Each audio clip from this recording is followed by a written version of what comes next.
Come on, Soda Pop, let's go.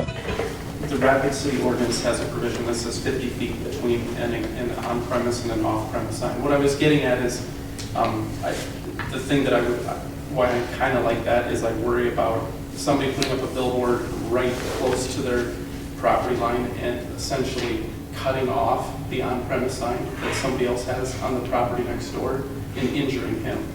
That's kind of what I'm getting at. And so that if I have an existing business and then the guy next door comes in and he puts up a billboard 5 feet from my sign, and now I've lost maybe some of my effective ability to advertise, which is why I kind of went to Rapid City that had 50 feet, except it wouldn't preclude. They had a provision that said it doesn't preclude. If there's already a billboard, you can still put on an on-premise, but not the other way around. Right, and when I talked to Rapid City, that's exactly how they do it.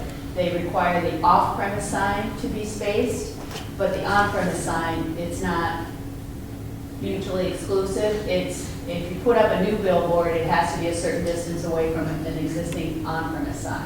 But the on-premise sign can go closer to the billboard. And I thought Dana's question was good too. I mean, and the answer is clear now that on-premise signs do not impact the placement of off-premise signs. They're Not at this time. They are not factored into that. So that's a good question. Any others? Okay, at this point then, let's move into public input. And if you would please identify yourself and where you're from or who you represent. Yes, sir. My name is Carl Zaraustra. I live at 320 West Devitt, which most people don't know even exists. There's only 6 of us who live on that street, but it runs just south of 69th Street, parallel to the east side of Minnesota. If we were on the freeway, you would call us an access road. And in fact, with the increased traffic on Minnesota, sometimes we feel that way already. But I have two concerns. One is, the corridor, opportunity corridor would certainly take us off the table for present. And I appreciate that. I think it freezes a lot of things and provides still respect for the billboard companies. I personally like billboards, especially when I'm sitting in traffic on 41st in Minnesota, and I can watch all the, I get through about 5 of those signs before the light changes. But I would call your attention to the fact that the other part, you're talking about the setbacks or the buffer, the 250 versus 500 that you've been discussing. Particularly when you start moving into the outer areas, and my presumption is eventually some of these opportunity districts will expand. It seems logical to me as the city expands. And appreciate the concern to put public input into that process. But especially when you start getting out into there, you also have line of sight encroachment. Take our setback. Typically across the street from us, although that wouldn't be under shaded places right there, but the Waterfall Plaza, which would be within 500 feet of my house, but not 250. And there's line of sight encroachment that I think ought to be kept in mind. 500 might be the way to do it, but there are certainly other ways, pardon me, of restricting zoning. In Montana, they have skyline ordinances. You can't interfere with the skyline. In California, they have shoreline ordinances. There are other ways that you perhaps could consider that. My other concern is simply to underscore the comment that was already made about homeowners and their expectations when they move into a community. When they move into a community, I think homeowners have an expectation, I've lived there 3 years, that the current zoning and the current planning will maintain a certain character of the neighborhood. I am certainly not against commercial. I deliberately lived two houses from a commercial or institutional, I think is the technical term, with the Sanford Clinic, and right across the street from the Waterfall Plaza. But there's a certain character to the communities, which is also if it's not technically a property right, it's certainly an expectation of community rights that the residents have. And zoning and planning can be used obviously by the city to know where to put the sewers and where to put the turning lanes. And it's used by developers to know where to buy land, and where to plan on construction. But also zoning should keep in mind, and I would just encourage you, especially with these setbacks and with the assumption that the opportunity districts will eventually expand, that there be provisions, whether setbacks or line of sight restrictions, that will help maintain the character of the communities into which the opportunity districts might eventually expand. If you can solve it all now, it'll make a lot less hassle later on when you have a hearing for an expanding opportunity district. Thank you, John. Yes. I'd like to follow up on those comments in regards If you to could identify yourself and your Bonita residence. Schwan, and I live in a developing area south side of town. And I do agree with those comments that were made, and actually that is already on the books. And I want to share with this committee something that has not been brought out in the dialogue with the city staff and in discussions. And this is a legal aspect that has to be considered by this committee as you move forward on how you're going to deal with newly annexed areas and developing areas in the town. And this is going to be, I'm going to read this directly from our 2035 comprehensive plan that is on the city books and needs to be incorporated into what you're doing today. Because there are legal ramifications, as Greg has pointed out, so I just want to read this to you so you have this information and as you move forward with your draft recommendation. So this is from the 2035 Comprehensive Growth Plan of the City of Sioux Falls. As noted in the comprehensive plan, of utmost importance in the annexation process is the need to sensitively deal with the concerns of affected residences and property owners. By assuming political jurisdiction over annexed areas, the city also assumes the responsibility to protect the lifestyle and the economic well-being of its residents. Particularly in established residential neighborhoods, consideration should be given to such things as zoning and street and utility improvements that might adversely affect the character of the area. So that language is directly from the Sioux Falls 2035 Comprehensive Plan. And we just ask that in making your final recommendations that you incorporate the exact verbiage where they're talking about where neighborhoods, existing neighborhoods, will be adversely affected by zoning. And that's to follow up on his comments that I know our neighborhood by 85th in Minnesota, we have over 100 homes there that were established before the 2035 plan even came into existence. Because that was adopted in December 2009. And there were already 76 of our homes that were permitted and built by the city within the City of Sioux Falls building guidelines. So we just ask that you remember that there is existing language in the comprehensive plan of the City of Sioux Falls that we ask you to please consider existing neighborhoods. And we do feel that we should be treated as a sensitive use. So I'm a little bit confused by the planning department when Mike Cooper brought forth the recommendation of 125 feet carved out from the other sensitive areas. So I ask you just to consider that in your draft recommendations. Thank you. I'm Gail Ray, and I live on West Golden Eagle Street on the south side of town. I brought a number of pictures that I think I will just hold them from here because there's some, so you can get the perspective of the distance between of the differences between 100 feet, 125 feet. And we kind of focused on 125 feet because that's what was presented as the number to space billboards from in the last meeting we were here. Okay? So if you'll, this is 85th and Audie.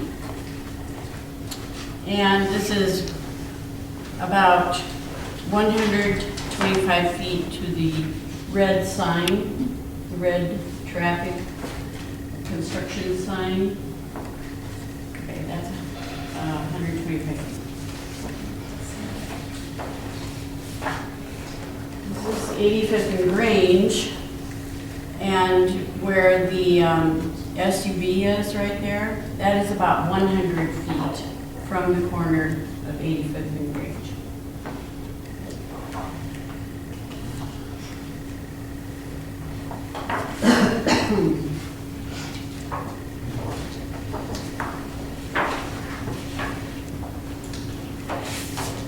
This is Mr. Gould's house, and that is approximately, or it is at least 125 feet to the front of his house.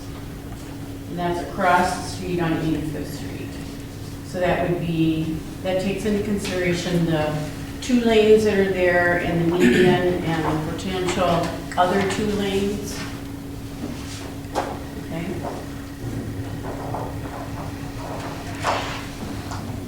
Yeah.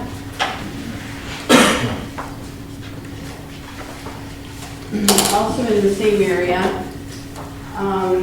Now, we did want to have a professional model come and stand in for us, but I had to make do. And this is me, standing 100 feet from 85th and Grange, going into the neighborhood. And I'm approximately the same distance from the house behind me, which is at 85th and West Golden Eagle Street.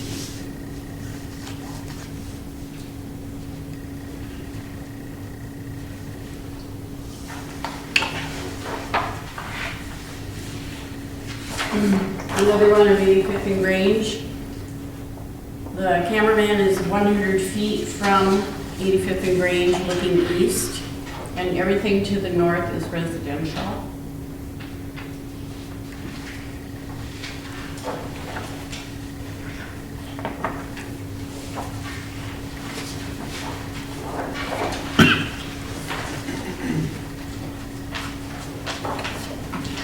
This is on Audie Street, 100 feet. The cameraman is standing in the field that's designated commercial across the street from this home.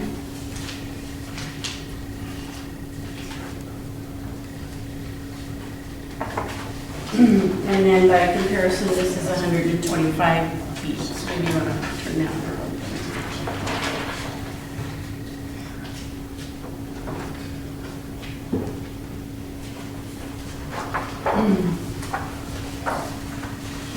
Same house plus a house on the corner of Audie and Golden Eagle Street, 100 feet. The reason we're bringing these pictures is, I think before we showed you a picture of what a 300-foot looked like, 300-foot distance looked like.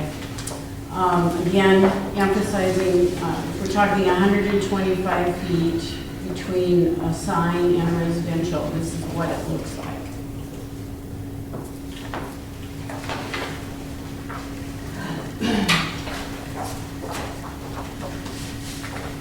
Okay, thank you. Very well prepared again. Thank you. You're welcome. Any other additional comments?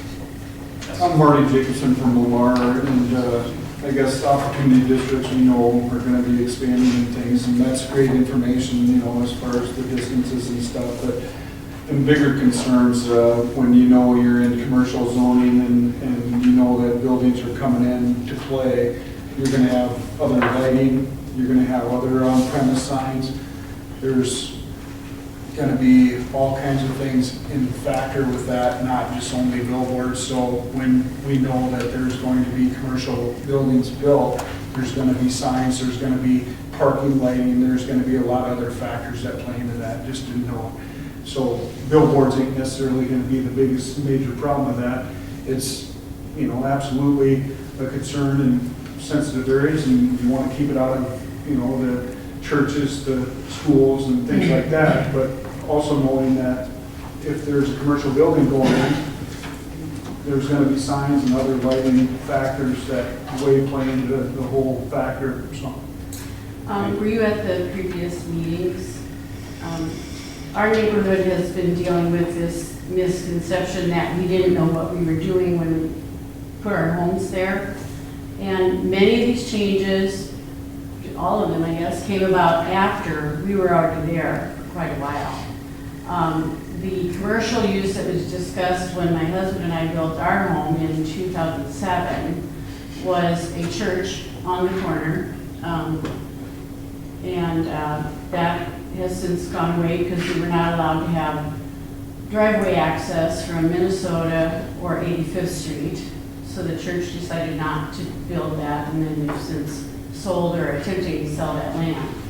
And the other corner of 85th, the southwest corner of 85th in Minnesota, we've had plenty of press, I think, and exposure on what our issues are there.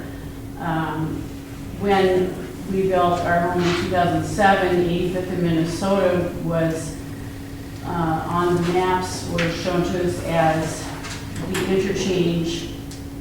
The majority of it was going to be the interchange for where Highway 100 would intersect. And we considered that. We thought, well, it'll be a busy street. We knew 85th would someday be a busy street. And we felt we could live with that. And we could also live with the on-ramp on the corner of 85th, Minnesota, or thereabouts. But that all changed in 2009, as Benita said, after we were all already there. So, yes, a person needs to consider things like that when they move into a neighborhood, but please just be informed that we were there first. So what are you going to do about that? Are you going to change the rules after the people are in place again, like it's been already done to our neighborhood? Or are you going to say, well, what the heck, it's commercial property, they know it's going to be commercial, we're going to put a sign 125 feet across the street from this person. Okay, thank you, Gail. We had a comment, gentleman in the corner, I think you'd have it. Yes, my name is Jeff Gould, and I'm a resident. This is my house. Hey, thanks, Gail. Yeah, you're welcome. It's been taken yesterday. We just put our 4th of July stuff up. So this house was moved there when it was a gravel road, and we put it there because there was the only road available. And whenever you put a house up, you must put it next to a street. In this case, it was a gravel road. We put it 125 feet away from the road, which seemed excessively long in 1996, and now I wish I'd have put it back another 100 feet. I think this is taken where the street light is. And the street light is right across, this is my bedroom window here. The street light is 200 feet away from my house. The street light's job is important. It illuminates the street, but it flickers. I probably never called the city about it. I probably should, because it wakes me up at night. It's just a street light, but that change wakes me up at night. It looks like lightning flashes. Anytime I've gotten up thinking there was a storm, well, it was just that street light. If I were to take a billboard of putting about 288 square feet, it would look like this. Be about 40 feet above the ground, that would be about the dimensions. If I illuminate that street light in any way, that billboard in any way, I would hate to be the guy who lives where the street light is. You know, we had and saw a lot of these very, we would say, draconian measures out in Rapid City about their new billboard legislation. And I got to thinking, well, why would they be so excessively strict? Well, I think it's because for many years they were excessively lax. In my first trip out to the Black Hills, I was struck with two things: how beautiful the scenery was and how tacky the signage was.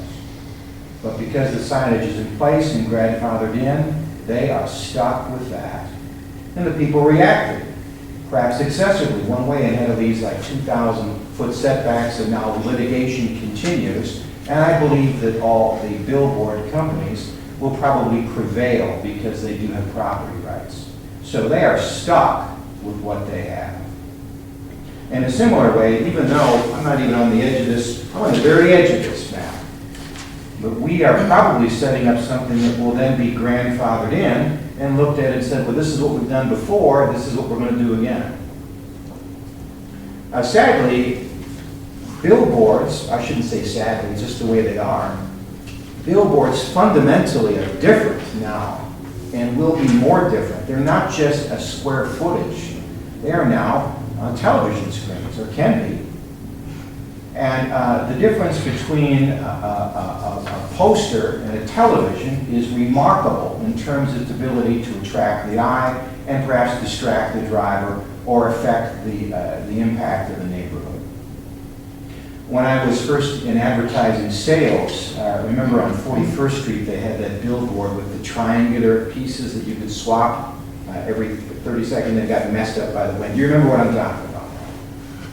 At the time, I believe it was, I was talking to Steve Bobian, who worked with Flynn Outdoor, and I said, boy, does that mean that the cost of the billboard goes in thirds? He said, oh no, it goes up.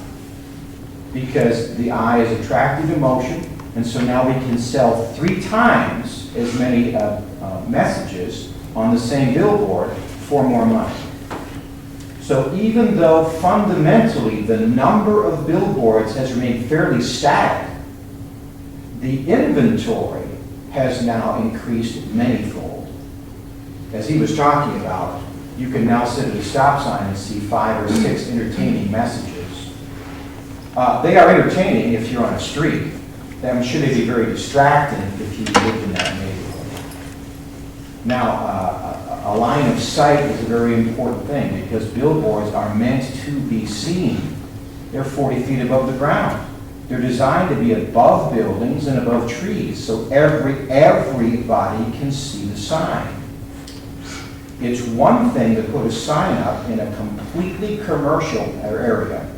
It's another thing to put it up in a residential area under the assumption that eventually in 20 years it'll be commercial. That's kind of a dirty trick, I think. Okay. So what we decide, and even though I'm not even on an opportunity district, I'm probably many years away from that. But your decisions about that are very important, and one of the decisions has to do with what kind of control will you have over the change of technology on that billboard that is not your property. Because if that guy puts up just a regular billboard and gets it grandfathered in and shows up later with the latest development of flashing screens, now apparently you are stuck, just as they were out in Rapid City, and just as you will be perhaps down the road. The inevitable change of Sioux Falls is inevitable. There can be no doubt about that. And change has, it's a sword that's sharp on 2 sides, isn't it? The country road that I lived on, I absolutely knew would be changed. But what we decide today is not about my house or their house. It's about houses that didn't show up at the meeting today or down the road. And you must have better vision than they do for seeing things that they don't see. If I owned a business and my profit was not, it was mine, I certainly wouldn't tell you all the details about certain technologies down the pipe. That's up to you to decide that. And I think a very strong thing is what are the billboards going to look like and what control will I have over the billboards? What kind of illumination things will have control over the billboards as lighting technologies change? These are all very important things. And I think I am not worried about the billboard companies making a profit in Sioux Falls, South Dakota. I am not, of all the advertising mediums, billboards is probably strongest these days because of the fractured nature of television, radio, and electronic. They're doing really well. So in terms of adding additional billboards, I don't think we would need to add anything, and they would do fine just by switching to technology. I'm not saying they shouldn't add billboards, but I'm saying that, you know, they will be fine. You need to look out for the interests of us, the people who live in residential areas, and I think a 500-foot line of sight is surprisingly small if it's illuminated and is in your bedroom window at 2 o'clock in the morning. Thank you, Jeff. Thank you.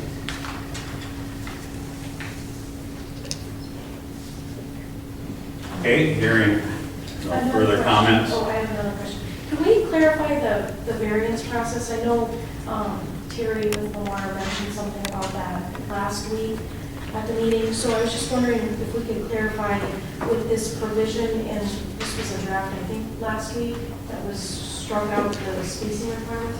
What would that mean for illegal non-conforming signs if they wanted to operate or change the sign? It would be, if you take a sign down, you can only put it back up to code.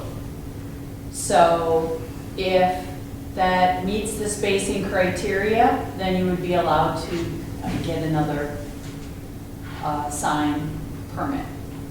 If it doesn't meet the spacing criteria, then that does not allow the Board of Adjustments to approve a sign that doesn't meet the spacing criteria.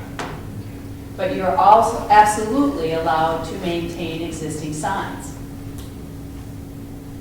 And required to. Yes, sir. We agree with the Sioux sign. I was just asked, one of my questions is, what are you proposing for the spacing requirements? And sensitive use. I haven't heard any changes regarding the 600-foot spacing. And in sensitive areas, are you thinking of going to the 600-foot spacing? I think that's like item number 5, isn't it? In our final draft, yes. Yeah. Right, and we've addressed that in the document that Shawna had passed out earlier, and thus far we've not had any discussion on that. So. And if I could just answer to these folks on the end of the table a little bit. Billboard companies, I was with Lamar Advertising for a long time too, plus I got my own company, so I've done this for a while. Basically, my feeling is, and I can't speak for Lamar and the others anymore, but we like to get along with our neighbors. We don't want to shove a billboard, or I personally don't want to shove a billboard in a neighborhood that's a sensitive area. If I had a beautiful home like you folks have there, I would not want a billboard stuck out my window and look at it every night. As far as how far it should be, that's for you gentlemen to decide and work out with the residents, because I certainly understand where they're at. Just in the spirit of possible compromise, is there a thought that maybe you have your existing opportunity districts and you have your spacing there, you're allowing 288 square feet, this is the illumination and what have you, but is there a possibility that if billboards moved into or were allowed later in a sensitive area as far as residential, you could offer smaller billboards and maybe have more lighting restrictions so that if something does happen, these people are not severely affected? Is that a possibility?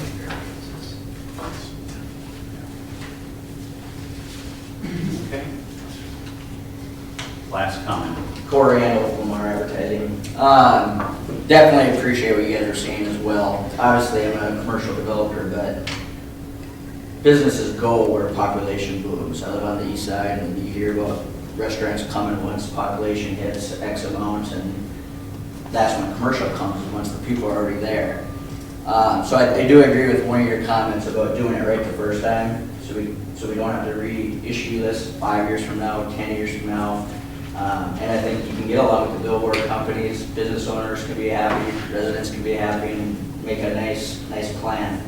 The only thing I'm concerned about with up there with the opportunity districts is the limitation with some of those being highways and not in that district not continuing. I think we gotta be careful there. Like Highway 11, for example. Okay. Thank you. Yeah.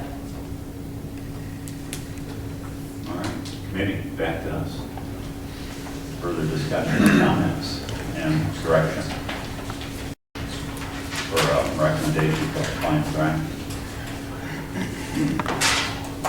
Well, I think since one of the impetuses for our discussion has been the landing of a sign at 41st and Sycamore, in the interest of protecting some of the close-in neighborhoods to these districts we've been talking about. There is some consistency as we look at some of the other ordinances from other cities about having some distance away from existing neighborhoods. And I think to put it into our terminology for shaped places, distance from, I think it's DD and AD forms specifically. And I think as I look through this, it would make some sense to me to set a limit that is reasonable. With Shawna's summary of, let's see, 81 of the 192 are within 250 feet of a residential district. That would tell me that 250 feet is probably somewhat reasonable. That would make some of the signs non-compliant, but it makes the majority of the signs remain in compliance with ordinance. That's part of and I respect totally the commentary from the residences that are represented here, and I appreciate that too. I live very close to 41st and Sycamore myself, but we do have to be careful that we're balancing property rights with neighbors' concerns. And so I think a 250-foot limit, in my mind, tries to bridge that gap and make it reasonable while still providing some controls. So I'd like to hear what the rest of you think about that idea. Well, you know, Sean, I keep hearing about the property rights, and I'm on the resident side here. In fact, the residents pay property taxes. And over a 40-year period of the billboards up, that property owner may get $25,000, but his property isn't reassessed up because he gets more income. But on the other hand, the residents' property taxes continue to go up over those 40 years. So over the course of 40 years, you may be paying, you know, a couple $100,000 in property taxes, which support our city schools, roads, and so forth, whereas the billboards are not. So I think we have to err on the side of the residents here and protect them even further. I would think the 250 feet sounds reasonable, but I'd like to see that thing kicked up even a little bit more, because after looking at pictures and that, and as you drive, you see that, and especially the lighted ones, you see a lot farther away. I think one of the things we should consider is that, and since we can't designate a difference between a poster board or a electronic billboard, I think we should have something put into our ordinance that says that they should be off from midnight to 5, so that you don't have that light glaring in through your curtains or whatever. Like, that's something we should also consider. So, as you say that, Dana, do you know, I think there's already a limitation on the amount of light that can be on a standard billboard. Is that correct? Is it something as simple as making the digital billboard the same amount of lumens from a specific distance from that surface at night, so that because we all know they have to crank up the light pretty high during the day to be able to see them well. Can there be a lower limit at night, so after hours it isn't quite as bright as it would be during the day? It's going to be a perception issue. So the lumens are already regulated in shaped places when we regulate them, but I don't know if we're going to get to a comfort level, and I don't know what that comfort level standard would be. Do the light trespass regulations apply to billboards? No. And here's why. The human eye picks up the light from miles away. A light meter doesn't pick it up very well once you get maybe 100 feet. You can see on your eye, go, wow, that is a really bright light. But my light meter, a lot of things depend, not just the luminance or the brightness of it, but the color can have an effect on it. There's a lot of things that the human eye can pick up, but light meters can't. To answer Sean's question, my thoughts, he mentioned distance from AD and DD forms. I would strongly propose that we, rather than just doing that, we just take the sensitive land use language, which includes DD and AD forms, DD single family, AD attached dwellings, twin homes, things like that. And churches, schools, daycares, public use facilities, and parks. I would protect all of them, not just DD and AD. As far as the distance, 250 feet, that's bare minimum for me. I'd rather see 500. But I just don't think it's enough, but those are my two things. All sensitive uses and as much space as we can. And if we make a lot non-conforming, I still haven't necessarily heard a compelling argument from anybody to say that if we make 90% non-conforming, that it's a legal problem. And I guess those are my thoughts. All right, now, clarification here. Earlier on, it appeared that we were in favor of the proposed opportunity districts. Now, am I hearing that we're suggesting any changes to that, or are we still in favor to the opportunity districts? If opportunity with larger setbacks of 250 feet. Yeah, I'm definitely for opportunity districts. And two, I think this is an additional protection for those specific sensitive uses and or residential uses. It's not one or the other for me, it's both. Okay, so next time, because we're out of time, we've got another meeting in here at 9 that is like the directors of the city council are meeting in this room. So what I will do is put together some drafts, final drafts, and we will look at just ordinances next time. No more maps, and I will try to capture the things that we've talked about, including the setback, that I have them in my notes here. I starred the things that need to be added based on the discussion here today. So everybody in support of having hours of shutdown, like Dana suggested? I don't think we discussed that as a committee. Just real briefly. Yeah, I guess I would have concerns over making changes to what we already have in existence. And then you do it for on-premise as well. Yeah. So I'm a little iffy on that one. Okay. I would as well. Okay, what was that 600 feet I heard mentioned? Right now, the spacing criteria from a sign to another sign is 600 feet Right. for off-premise signs, for billboards. There is an existing 600 feet spacing criteria now. Okay, our next meeting is scheduled for Tuesday, July 14th. This meeting is adjourned. Come on, Soda Pop, let's go. Come on, let's go. Come on.